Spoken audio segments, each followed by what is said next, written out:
सन 1558 उड़ीसा का पूरी इलाका मुगल सेना जगन्नाथ मंदिर को तोड़ने के इरादे से आगे बढ़ रही थी। घोड़े सरपट दौड़ रहे थे, तलवारें चमक रही थीं। लेकिन जैसे ही सेना मुख्य गर्भगृह की ओर बढ़ी, एक अजीब सा तूफान उठा। सूरज की रोशनी अचानक गायब हो गई और चारों ओर अंधकार छा गया। फिर सैनिकों ने देखा कि मंदिर के अंदर से तेज रोशनी आ रही है और रोशनी के साथ एक भयानक और डरावनी चीज उनके पास आ रही है। ये दृश्य इतना भयानक था कि कई सैनिक वहीं पर बेहोश हो गए और जो बच गए वो ऐसे भागे मानो उनके सामने मौत खड़ी हो। अब आप सोचिए कि क्या ये सिर्फ एक ऐतिहासिक घटना थी या फिर सच में भगवान जगन्नाथ ने अपने धाम की रक्षा की। पुरी का जगन्नाथ मंदिर एक ऐसा स्थान जो सिर्फ भक्ति का केंद्र नहीं बल्कि अनगिनत रहस्यों की चुप दुनिया है।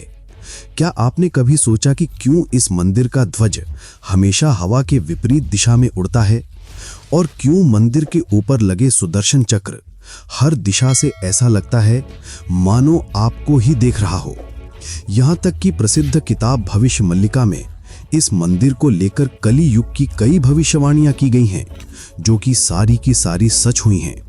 इनमें सबसे प्रसिद्ध है कोविड-19 यानी कि कोरोना की घटना। इस किताब में लिखा गया था कि जब मंदिर का सबसे पुराना पेड़ गिर जाएगा तब एक भयानक महामारी आएगी और ये पूरी तरह सच भी हुई। ये सिर्फ एक घटना नहीं, ऐसी और भी कई घटनाएं हैं जो सच हुई हैं और सारी आपको चौंका देंगी।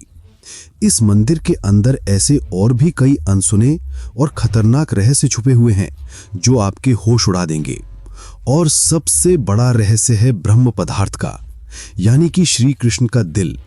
माना जाता है कि इस मंदिर में श्री कृष्ण का दिल आज भी मौजूद है, जिसे हर 12 साल में पुरानी मूर्ति से निकालकर नई मूर्ति में डाला जाता है। पिछले 800 सालों से इस मंदिर का ध्वज हर रोज बदला जाता है और कहा जाता है कि अगर इसे एक भी दिन न बदला गया तो मंदिर को 18 सालों के लिए बंद करना होगा। और जब अंग्रेज आए तो उन्होंने इस प्रक्रिया को अंधविश्वास बताकर रोकने की कोशिश की, लेकिन फिर उनके साथ जो हुआ वो जानकर आप चौंक जाएंगे। इस मंदिर के मुख्य प्रवेश द्वार में 22 सीढ़ियां हैं जिन्हें पार करना होता है, लेकिन इनमें से तीसरी सीढ़ी पर पैर रखना सख्त मना है। पर आखिर ऐसा क्यों है और क्या होगा यदि आपने तीसरी सीढ़ी पर पैर रख दिया? फिर आती है मंदिर की रसोई, जहां 7 बर्तनों में एक साथ प्रसाद पकता है, पर नीचे की आंच से ऊपर वाला बर्तन पहले कैसे पक जाता है?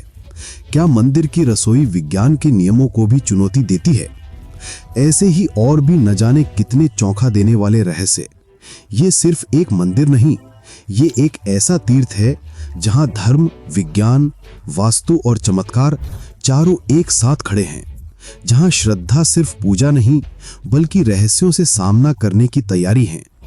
तो क्या आप तैयार हैं एक ऐसे सफर के लिए जहां हर अध्याय आपको चौंकाएगा, हर रहस्य आपके विश्वास को चुनौती देगा और हर जवाब एक नए सवाल को जन्म देगा?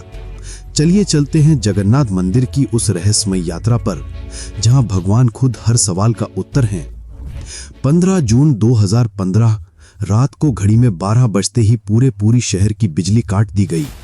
ये कोई साधारण बिजली कटौती नहीं थी। इस बिजली कटौती का कारण था मंदिर के गर्भगृह में चल रही विचित्र घटना। मंदिर के मुख्य पुजारी इस अंधेरी रात में अपनी आंखों पर पट्टी बांधे और हाथ में मोटा दस्ताना पहने अपने हाथों पर एक दिव्य पदार्थ लेकर भगवान की मूर्ति की ओर बढ़ रहे थे। ये कुछ और नहीं, श्री कृष्ण का दिल था, जिसे ब्रह्म पदार्थ भी कहा जाता है। ठीक 12 साल बाद आज प्रक्रिया फिर से दोहराई जा रही थी, जहां भगवान जगन्नाथ की पुरानी मूर्ति से उनके दिल को निकालकर नई मूर्ति में लगाया जाता है। ये होता है भगवान के शरीर को बदलने का, लेकिन आत्मा को यथावत रखने का अनुष्ठान। माना जाता है कि ये मंदिर दुनिया का एकमात्र मंदिर है जहां भगवान आज भी जीवित रूप में बसते हैं, और जब उनका शरीर पुराना हो जाता है तो ठीक उसी तरह नया शरीर दिया जाता है जैसे कोई आत्मा नया जन्म लेती है। कहते हैं इस ब्रह्म तत्व को आज तक किसी ने नहीं देखा, और जिसने भी देखने की कोशिश की वो जिंदा नहीं बचा। नव कलेवर की रात जब पुरानी मूर्तियों से ब्रह्म तत्व निकालकर नई मूर्तियों में डाला जाता है पुरी में कर्फ्यू जैसा माहौल बना दिया जाता है। पूरे शहर की बिजली काट दी जाती है। मंदिर को घोर अंधेरे में बंद कर दिया जाता है। मंदिर के अंदर होते हैं सिर्फ विशुद्ध ब्राह्मण, जिनका खानदान सदियों से यही कार्य करता आया है। उनकी आंखों पर पट्टी बांधी जाती है और हाथों पर मोटे दस्ताने पहनाए जाते हैं, ताकि वे ना देख सकें और ना ही महसूस कर सकें कि ब्रह्म तत्व क्या है। जब यह प्रक्रिया होती है तब मंदिर की सुरक्षा सीआरपीएफ के जवान करते हैं और किसी भी व्यक्ति का मंदिर के अंदर जाना सख्त मना होता है।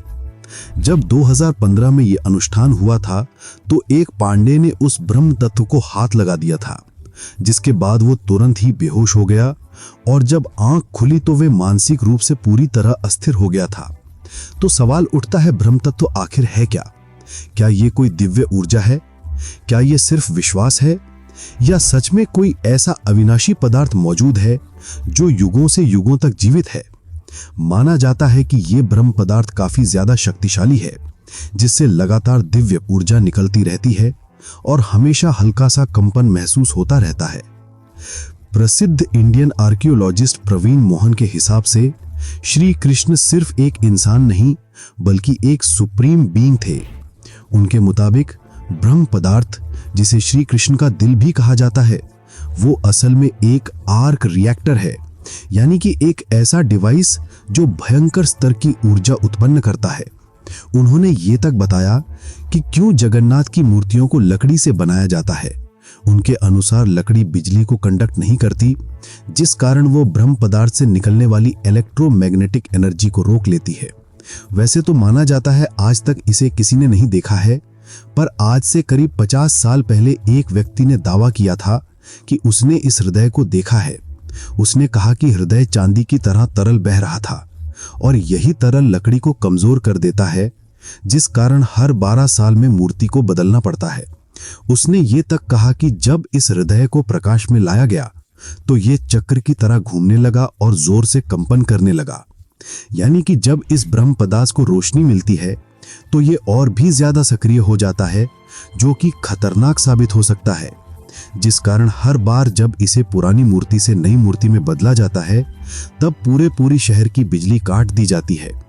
विज्ञान के लिए आज भी ये एक चौंका देने वाला रहस्य है जिसे कोई समझ नहीं पाया, लेकिन भक्तों के लिए ये उनके श्री कृष्ण हैं, उनका दिल है, जिस कारण हर दिन लाखों की तादाद में भक्त भगवान जगन्नाथ के दर्शन करने आते हैं।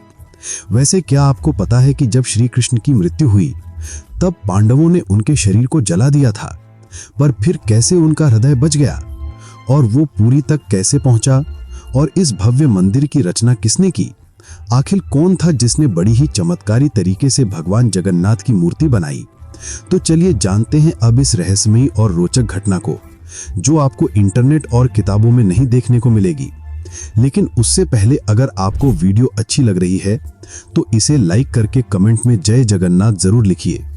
आज से करीब 5000 साल पहले महाभारत युद्ध के पश्चात चारों तरफ केवल लाशें ही पड़ी थीं। लाखों पड़े शव और कौरवों के विनाश ने सब कुछ हकजोड़ दिया। कौरवों की माता गांधारी ने इस विनाश का कारण श्री कृष्ण को बताया।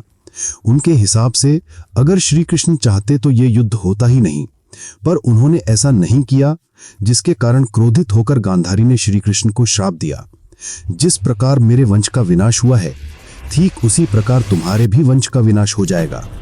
इस श्राप के 36 साल बाद जब एक दिन श्री कृष्ण जंगल में विश्राम कर रहे थे तब एक शिकारी ने उन्हें हिरण समझकर उन पर तीर चला दी, और जैसे ही तीर उनके पैरों पर जाके लगी उन्होंने इस लोक को छोड़ दिया और मृत्यु को स्वीकार किया। श्री कृष्ण ने बताया कि ये मेरे ही कर्मों का फल है।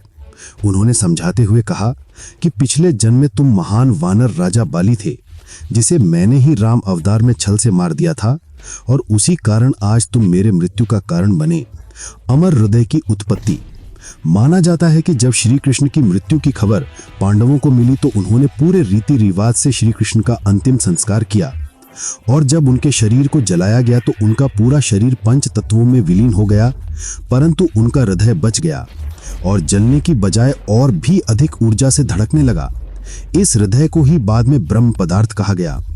अर्जुन ने इस हृदय को लकड़ी के मंच पर रखकर नदी में बहा दिया और उन्होंने इसे नील माधव के रूप में पूजना शुरू कर दिया। उसी समय मालवा के राज्य में राजा इंद्रद्युम्न राज्य किया करते थे। वे भगवान विष्णु के काफी बड़े भक्त थे। एक दिन उन्होंने नील माधव के दर्शन करने की इच्छा व्यक्त की और उन्हें ढूंढने लगे, और यही आगे चलकर जगन्नाथ के निर्माण की आधारशिला बनी। जैसा कि मैंने बताया, राजा इंद्रद्युम्न विष्णु के परम भक्त थे और एक राज स्वयं भगवान विष्णु उनके सपने में आए और उन्हें कहा कि वे उनकी दिव्य मूर्ति नील माधव को ढूंढें और उनके लिए एक भव्य मंदिर का निर्माण करें। नील माधवांचल पर्वत के अलग हिस्सों में इसकी तलाश करते रहे और तब जाकर अंत में उन्हें पता चला कि इस मूर्ति को आदिवासी मुखिया विश्ववसु ने एक गुफा में छुपा कर रखा है और वे दिव्य रूप से उसकी पूजा करते हैं। जब विद्यापति ने इसके दर्शन करने की अनुमति मांगी, तब विश्ववसु ने यह कहकर मना कर दिया कि यह उनके जाति का निजी मामला है। जिसके बाद विद्यापति ने चालाकी दिखाई और विश्ववसु की पुत्री ललिता से विवाह कर लिया। अब विद्यापति ने ललिता की मदद से विश्ववसु को मनाया और वे उस गुफा की ओर चल पड़े।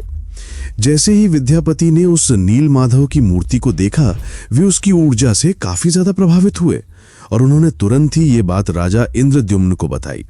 लेकिन जब राजा इंद्रद्युम्न वहां पहुंचे, तब तक विश्ववसु ने वो मूर्ति वहां से हटा दी थी, जिससे राजा काफी उदास हो गए और अपने महल लौट आए। इसके बाद फिर से रात में भगवान विश्ववसु उनके सपने में आए और कहा कि पुरी के तट पर एक बड़ा नीम का पेड़ बहकर आएगा, तुम उस पेड़ से मेरी नई मूर्ति बनाना। वो पेड़ काफी बड़ा था, जिसे उठाना आसान नहीं था। आखिर में जैसे तैसे वे पेड़ को महल तक ला पाए। लेकिन अब सवाल ये था कि इनसे भगवान की मूर्ति कौन बनाएगा।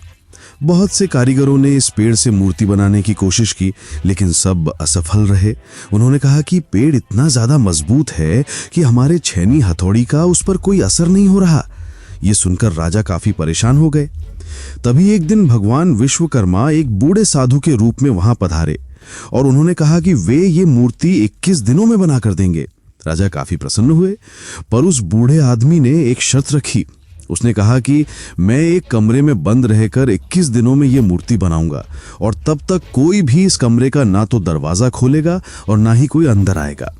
राजा ने उसकी ये शर्त स्वीकार की और फिर मूर्ति बनाने का कार्य शुरू हुआ। दरवाजा बंद किया गया और कक्ष से छेनी हथौड़ी की आवाजें आने लगी।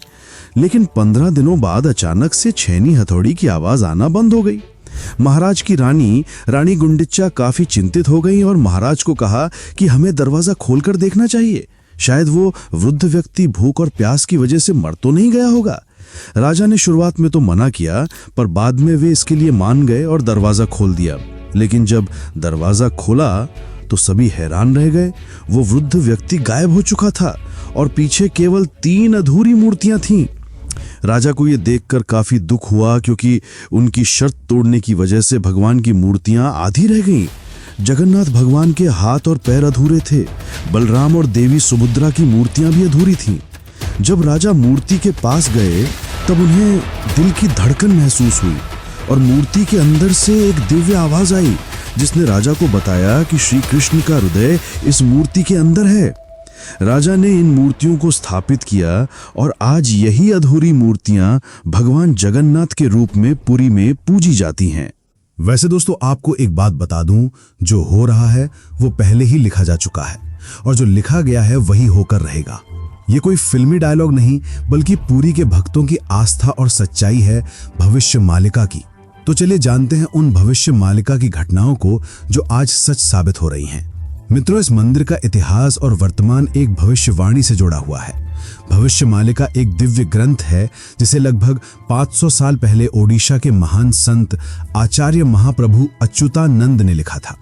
कहा जाता है कि वे पंच सखा यानी भगवान जगन्नाथ के 5 दिव्य सेवकों में से एक थे, जिन्होंने भगवान के आदेश पर कलयुग की कई घटनाओं को पहले ही देख लिया था। ये ग्रंथ ओडिया भाषा में लिखा गया है और इसकी पंक्तियां कविता के रूप में हैं, जैसे किसी गूढ़ रहस्य का संकेत दे रही हों। आइए हम आपको बताते हैं भविष्य मालिका की कुछ चौंकाने वाली भविष्यवाणियां जो जगन्नाथ मंदिर और कलयुग के अंत से जुड़ी हुई हैं।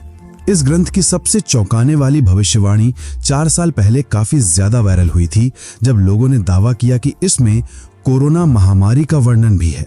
नाना रोग आसेबा गोटे बड़ा व्याधि लोका घरे रहीबे बाहर को ना जीवा, अर्थात अनेकों रोग आएंगे, एक बड़ा रोग फैलेगा, लोग घरों में बंद रहेंगे, बाहर नहीं निकल पाएंगे। अब ये पंक्तियां किसी भी सामान्य रीडर को 2020 की कोविड-19 महामारी की याद दिला देती हैं।